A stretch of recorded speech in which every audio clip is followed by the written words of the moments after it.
दोस्तों, अवार्ड कोई छोटा नहीं होता है, पहले मैं आपको बता दूं।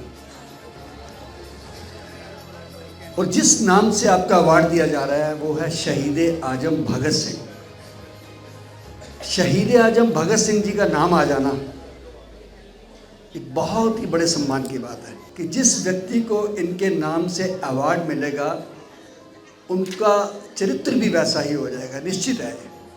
क्योंकि उनकी सोच, भगत सिंह देश के लिए बने थे, भगत सिंह का परिवार कुर्बानी के लिए बना था।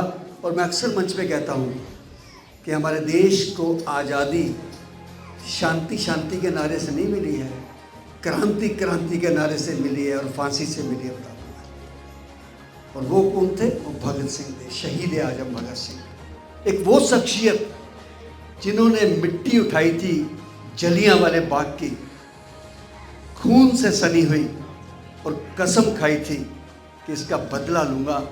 और अपनी माँ को आके कहा कि माँ, हम अंग्रेज़ों को क्यों नहीं मार सकते?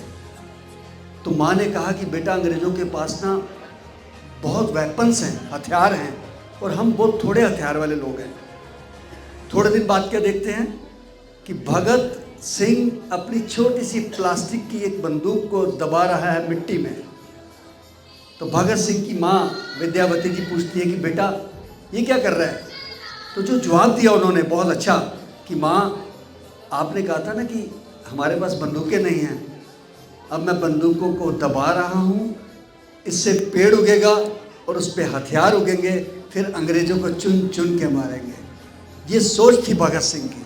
और भगत सिंह वो शख्सियत थे जिन्होंने फांसी से पहले, जब उनके पिताजी ने कहा कि भगत सिंह, अगर तुम चाहो तो तुम्हारी सज़ा माफ़ हो सकती है, सज़ा कम हो सकती है, एक पत्र लिख दो बस।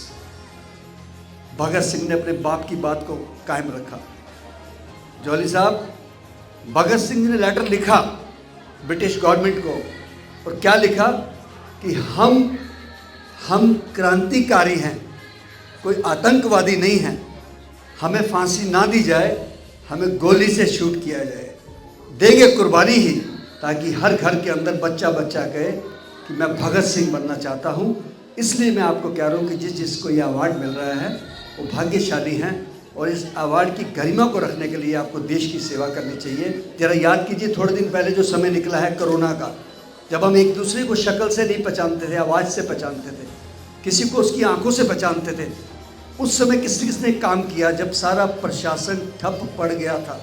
ज़रा याद कीजिए ना क्या हालात हुए थे। जिन लोगों ने इस कोरोना काल में अपनी जान की बाजी लगाकर काम किया, चाहे वो एम्बुलेंस ड्राइवर थे, चाहे शमशान घाट पे सेवा करने वाले लोग थे, चाहे वो डॉक्टर टेक्नीशियन थे, पुलिस थी, सिविल डिफेंस थे, उन सब के लिए जोरदार तालियां बजा के एक बार स्वागत कीजिए, क्योंकि वो हमारे देश के हीरो है, रियल हीरो है।